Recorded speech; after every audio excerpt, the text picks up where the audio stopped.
তোর জন্য একটু গিফট। এগুলো কি আছে গো মা? দেখ খুলে, তুই তো কদিন ধরেই বলছিলিস আমার পুজোর একটা দুটো জামা হয়েছে কিন্তু আমার চুড়ি হয়নি, কানের হয়নি, এই জন্য আমি পছন্দ করে নিয়ে এসেছি। দেখ তো মানা পছন্দটা কিরকম হয়েছে। মা কত সুন্দর দেখতে হয়েছে। এগুলোর মা অনেক দাম নিয়েছে বলো। না না, এই যে চুড়িটা দেখছিস এটার দাম মাত্র 100 টাকা, আর এই যে কানের গুলো দেখছিস এগুলোর দাম হচ্ছে 30 টাকা করে। মাত্র 30 টাকা? এত সুন্দর সুন্দর কোথা থেকে কিনেছো গো? তুই যদি কিনতে চাস ফেসবুকে একটা সোহা নামে পেজ আছে, ওখানে গিয়ে সার্চ করবি, তাহলেই তুই এরকম সুন্দর সুন্দর অনেক জুয়েলারি দেখতে পাবি। শুধু এগুলো নয়, নেল পালিশ আছে সেখানে, তারপরে হ্যান্ডমেড অনেক জুয়েলারি আছে, সেখান থেকে তুই বুকিং করতে পারবি।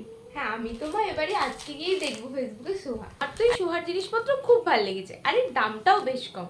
আমি তো আজকে গিয়েই ফেসবুক প্রোফাইলে সার্চ করবো। আর